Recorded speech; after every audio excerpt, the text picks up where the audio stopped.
What's going on, guys? Back here with another video. I know I've been gone for a while. Just been busy with some other stuff. I can't lie, YouTube's not my highest priority, but I still like to push some videos out for you guys, and I'm gonna start locking back in on this YouTube stuff. So let's get straight into it.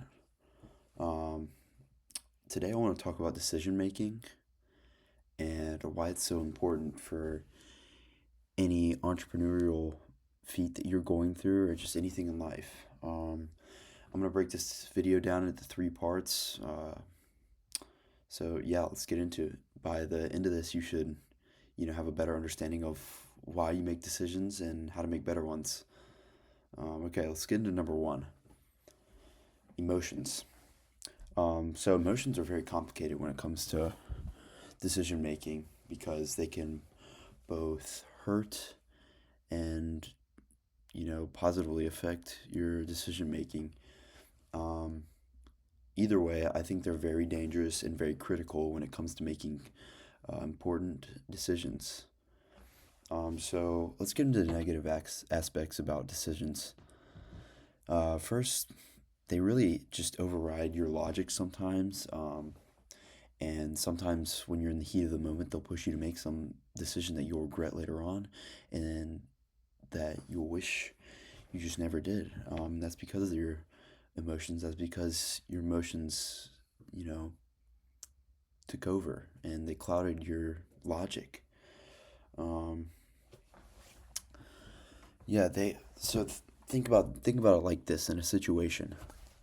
If someone picks a fight with you, and they're clearly bigger than you, or if they pick a fight where it's really over nothing, and you decide to, I don't know, say something hurtful or even swing on them, and you ended up getting beat up, or you ended up, not being friends with that person anymore, you'll regret it later on. That's because your emotions were so dangerous in that instant where, um, you know, made you make a decision that wasn't right. Um, so after we're through with that, let's go into the positive part of it because emotions aren't all negative when it comes to decision making. Um, you know, it could be, I'm trying to think of a situation, but, let's just go with this. Um, Emotions are sometimes good because, not everything in life is statistic, not everything is logic. Um, Sometimes you're going to have to make them, go with your gut play, and going with your gut is an emotion. And that's not always the right thing to do. But it's a discretion-based decision. Um, and one thing you're gonna have to do with emotional decisions is you're gonna have to live with the consequence. Um, but one thing I want to leave y'all with about emotions, I want you to think about this next time when you're about to make a decision. I want you to weigh out how you're making the decision. Am I making it more so emotions or more so logic? And think about, will I be mad at myself if I didn't go with my gut here? You know, you have to have critical thinking when you're making these decisions. I don't know if you guys have read this Marcus Aurelius Meditations. Um, he really preaches the act of stoicism. I think I'm saying that right. And stoicism is, not responding, not reacting so much to problems. You know, not letting your emotions get in the way. A quote from him is saying, "Do not let minuscule problems poison your mind." And I think a lot of people could put that into play in their life. A lot of people stress over these not so important things in their life that really don't have an effect on, their actual living, and they kill themselves over it, man. Um, and they end up making bad decisions. They end up making rushed decisions because they're not patient, and their judgment is clouded by their emotions. So emotions are good and bad. It, it's really just depending on the situation. if you see what I'm getting at. All right. Second pillar of decision making are opinions. So two things you need to know about opinions. No matter what you do, people are always going to have an opinion about anything you do. It's unavoidable. It's an unavoidable fact. You have two options. You can either base everything you do off those opinions, or you can have a total disregard for them. Now, I think those two options are a little bit unfair. That first option, that extreme first option, or centering your life around people's opinions, out of the question. We're not going to do that. If you do that, you need to change. You need to change right now. Something is very wrong in your life. But that second one is also a little bit extreme. So we do an abbreviated version of that. I like to run a little filter of that. And there are certain opinions that you should really only care about. And those are people who care about you, people who you know you can trust, people who are very close to you, such as your parents, your very close friends, or someone who has the power to change your trajectory of your life, someone who holds power over you. Now, this isn't like they can blackmail you. Like, this is like a boss. This is like somebody who can fire you from your job. These opinions are very important, like I said, because they can change the trajectory of your life. So if you do not take these opinions into account, yes, you will be living the freest you've ever been, but that comes with a consequence. And that is probably a very severe consequence, and it'll come back to haunt you. So I'm not saying these opinions are law. I'm saying that these opinions should be taken into account on a very serious note. Okay, to contrast from that, the opinions of the mass, the opinions of people who you know but don't really know well or don't really care about, that's just outside noise. You shouldn't be taking any of those opinions into account because, they don't know your situation. They don't know what you've gone through. They don't know the context. So they're just judging you by what they see every day. So you cannot take those opinions into account. That's just outside noise. That's just static, man. Cut those people out. All right. You have to distinguish. You have to be able to distinguish between that noise and reality. The people you don't care about versus the people that have the ability to change your life. And once you get good at that, you'll start making exponentially better decisions. So my final takeaway on the second pillar of decision making is always be true to yourself, but you got to take into account these opinions. You got to be strategic.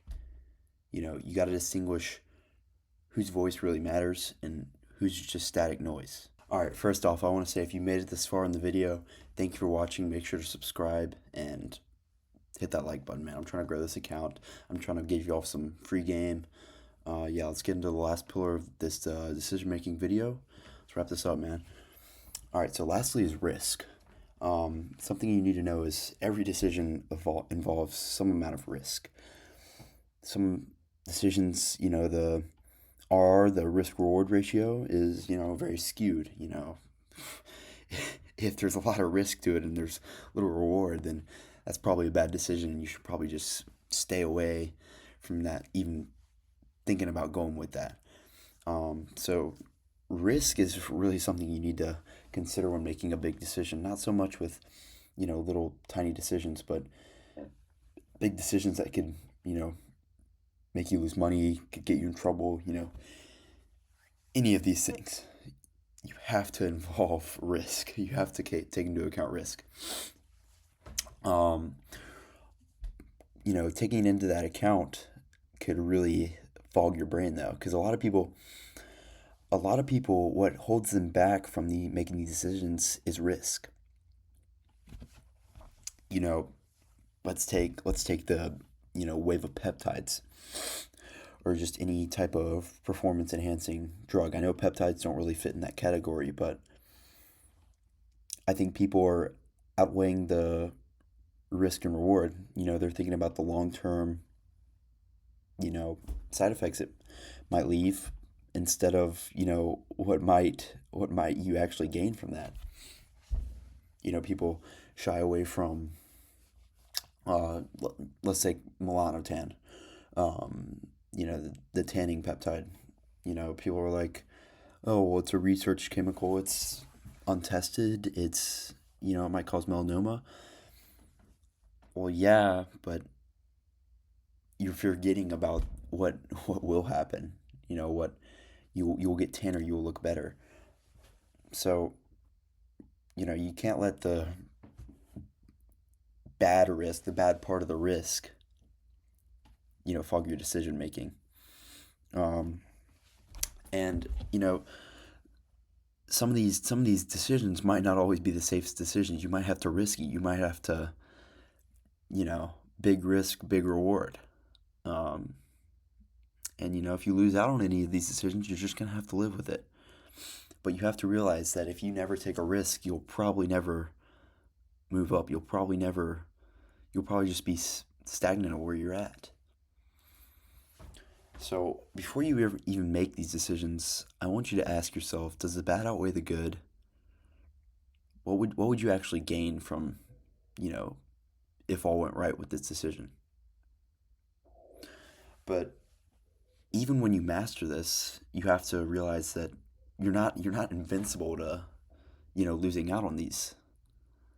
Just because you only, jump on these high reward, low risk decisions, that doesn't mean you're always going to win. And the sooner you accept that, the sooner your decision making and risk management gets. But when you lose, you cannot. It's important that you don't dwell on these losses, because there's always going to be another opportunity. Um, if you really want it that bad, you'll make another opportunity. You'll go out and get it. You'll get up stronger, and you'll learn your lesson. Every failure you experience is more discretion, more experience, and the better your risk management and overall decision making gets. So, the summary of risk management when it comes to this video and decision making is, if you make the risky call, you have to live with it. And, if it pays off, great. If it doesn't, you have to move forward. You have to keep moving. So good risk management does not make you invincible, but good risk management gives you the opportunity to move up to where you want to be in life. All right, guys. I hope this video helped you. Be sure to comment if you have any questions. Be sure to comment any thoughts you have on this video. I thank you guys for watching. As always, I'm going to try to get to another video as soon as I can, but I really want to, only post quality content. I don't want to just, push out all these random topics just to get my numbers up. I want to only post when I really have something to say. So thank you guys for watching. Peace out.